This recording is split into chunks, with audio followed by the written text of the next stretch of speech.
अपने ही यानी बांग्लादेश के ही निवासी हिंदुओं को भारत को सबक सिखाने के लिए मारा जा रहा है। टारगेटेड किलिंग अल्पसंख्यकों की जा रही है और लगातार इसकी जो हरकतें हैं वो भारत के विरोध में, क्योंकि भारत के बिल्कुल आगोश में सिमट कर बैठा हुआ ये व्यक्ति सोचता है कि मैं भारत को सबसे अधिक नुकसान पहुंचा सकता हूं, इसलिए इन महाराज के नेतृत्व में ये विदेशों से, विशेष रूप से पाकिस्तान और चीन के संपर्क में जाकर भारत के विरोध में तमाम प्रकार की हरकतें करते हुए देखे गए। इन सब का इंतजार किया जा रहा था कि कैसे भारत इसको कोर में जाकर मारेगा। कोर में जाकर मारने का आज खबर बाहर निकल के आ रहा है। आज जो आपने सुर्खी सुनी कि बांग्लादेश में फैक्ट्रियां बंद, लाखों लोग बेरोजगारी की कगार पर, यह कहानी असल में एक प्रॉपर तरीके से लिखी गई पटकथा से निकली है। और वो कहानी है भारत के द्वारा बांग्लादेश के गारमेंट सेक्टर को टारगेट करने की, जिसके चलते बांग्लादेश की टेक्सटाइल मिल्स का कहना है कि हमारे हालात खराब हैं, कृपया करके या तो भारत से इंपोर्ट रोको या दुनिया के साथ व्यापार बढ़ाओ। ये कहानी क्या है टेक्सटाइल और अपैरेल की, वो मैं आज आपके साथ साझा करने जा रहा हूं। लेकिन ध्यान रखते हुए कि भारत ने एक तीर से दो निशाने लगाने में जो हाल ही में यूरोपियन यूनियन से ट्रेड डील साइन की, उस ट्रेड डील ने बांग्लादेश को बिना कुछ किए लगभग समाप्ति की तरफ पहुंचाने का काम कर दिया है। बांग्लादेश के साथ कोई युद्ध नहीं किया, लेकिन बांग्लादेश का 80% व्यापार, एक्सपोर्ट 80% सीधा एक डील से चैलेंज कर दिया। भारत ने बांग्लादेश के एक्सपोर्ट में जो सबसे बड़ा रेवेन्यू जनरेट करने वाला सोर्स है, दैट इज अपैरेल सेक्टर, कपड़ा सेक्टर, उसको बुरी तरह से नुकसान पहुंचाया है। क्या है यह कहानी, आइए इसको डिटेल में बताते हैं। कैसे इस डील ने बांग्लादेश के हालात खराब किए, इसको समझते हैं। लेकिन सुर्खी की महत्वपूर्ण लाइन सुन लीजिए। सुर्खी यह है कि बांग्लादेश की जो टेक्सटाइल इंडस्ट्री है, उसकी तरफ से बांग्लादेश सरकार से कहा गया है कि भारत से आप ड्यूटी फ्री इंपोर्ट को खत्म करवा दीजिए, अदरवाइज 1 तारीख से हम लोग हड़ताल पर चले जाएंगे। भारत से ड्यूटी फ्री इंपोर्ट, ये क्या कहानी है? हड़ताल पर चले जाएंगे, ये क्या कहानी है? और बांग्लादेश के कॉमर्स मंत्रालय ने रेवेन्यू बोर्ड को इंपोर्टेड यार्न को ड्यूटी फ्री सुविधा खत्म करने की सिफारिश की है। इसके चलते पता चल रहा है, क्योंकि भारत का जो सस्ता जो धागा इनके यहां गया है, वो 12,000 करोड़ रुपए से अधिक का स्टॉक इनके पास बिना बिके रह रहा है। और बांग्लादेश की जो टेक्सटाइल मिल्स हैं, उनका कहना है कि हमें यह कदम मजबूरी में उठाना पड़ रहा है, क्योंकि आयातित माल सस्ता है। 50 से अधिक ऐसी आयात मतलब कपड़ा मिल हैं जिनमें हजारों श्रमिक बेरोजगारी की कगार पर हैं, नौकरियां जाने की स्थिति है। लगभग 10 लाख नौकरियों पर संकट आ रखा है।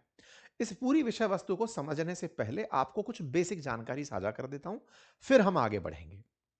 देखिए, कपड़ा बनते समय जिस कपड़े को आप और हम पहनते हैं, इसको पहले धागे से बनाया जाता है। मतलब इसका जो बेसिक कंपोनेंट लगा है, इंग्रेडिएंट है, वो धागा है। और धागा बनाना भी अपने आप में एक इंडस्ट्री है। धागा कॉटन का हो सकता है, पॉलिएस्टर का हो सकता है, कोई भी पॉलीमर यूज किया जा सकता है जो कि कॉटन नहीं है। सिल्क यूज हो सकता है। इन तमाम चीजों को यूज करने में, इन धागों को बनाने में एक अलग उद्योग काम करता है। इसीलिए धागा उद्योग और कपड़ा उद्योग दो अलग अलग उद्योग हैं। जब आप टेक्सटाइल वर्ड यूज करते हैं, तो वो अनस्टिच्ड कपड़े के लिए कहा जाता है। और जब आप अपैरेल वर्ड यूज करते हैं, तो वो सिले हुए कपड़े के लिए यूज किया जाता है। क्योंकि दोनों टेक्सटाइल और अपैरेल दोनों ही आम बोलचाल में कपड़े ही कहलाते हैं। जैसे टेलर के पास जब आप कपड़े सिलाने जाते हैं, तो कपड़े सिलवाने जाते हैं, तो भी वो अनस्टिच्ड कपड़ा है। और जब आप रेडीमेड कपड़े खरीद कर लाते हैं, तो भी शब्द कपड़े ही यूज करते हैं कि हम कपड़े लेकर आए हैं। एक तरफ अनस्टिच्ड कपड़ा है और एक तरफ बना हुआ कपड़ा है, मतलब रेडीमेड है। हम लोग भारतीय हिंदी शब्द के चलते कंफ्यूज होते हैं। वास्तविकता में ये दोनों बिल्कुल अलग बाजार हैं, एक टेक्सटाइल मार्केट और एक अपैरेल मार्केट। टेक्सटाइल में अनस्टिच्ड कपड़ा बनाया जाता है। भारत अनस्टिच्ड कपड़े का एक्सपोर्टर है, मतलब धागे का, कपड़े का एक्सपोर्टर है बांग्लादेश को। और वो बहुत ही अच्छी क्वालिटी का कॉटन एक्सपोर्ट करता है। हमारी टेक्सटाइल इंडस्ट्रीज बहुत अच्छी क्वालिटी का कॉटन प्रोड्यूस करती हैं, धागे प्रोड्यूस करती हैं, यार्न प्रोड्यूस करती हैं और उन्हें वो वर्ल्ड में बेचती हैं। दुनिया में भारत चौथे नंबर पर आता है टेक्सटाइल एक्सपोर्ट के अंदर। लेकिन जहां बात हो अपैरेल बनाने की, यानी कि उस धागे से कपड़ा बनाने की या उस कपड़े से एक प्रॉपर ड्रेस बनाकर रेडीमेड आरजीएम गारमेंट जिसे कहते हैं, रेडीमेड गारमेंट बनाने की, आरएमजी बनाने की, उसमें बांग्लादेश दुनिया में दूसरे नंबर पर आता है। Bangladesh after China second largest April exporter है। यानी कि ये उस कपड़े से जो अनस्टिच्ड है उसको सिल के बेचने में नंबर 2 पर आता है। और इसको ऐसे समझिए कि कच्चा माल से पका माल बनाने के जैसा है। भारत और बांग्लादेश में लंबे समय से, क्योंकि भारत बांग्लादेश को पाल पोसकर बड़ा बड़ा करता आया है, हम चाहते तो हम भी अपैरल सेक्टर को अपने यहां डेवलप करते, लेकिन भारत ने हमेशा टेक्सटाइल पर ध्यान दिया। बांग्लादेश डेवलप होता चला गया, उसने दुनिया भर से ट्रेड डील्स करके अपने यहां पर अपने कपड़ों को बेचने के लिए सुविधाएं मांगी, और कपड़ा वहां पर भारत से भी जो गया उसे भी बिल्कुल ड्यूटी फ्री रखा, ताकि भारत ये कपड़ा वहां पर बहुत सस्ते में उन उद्योग धंधों को मिले जो उसे सिलकर आगे बेचना चाहते हैं।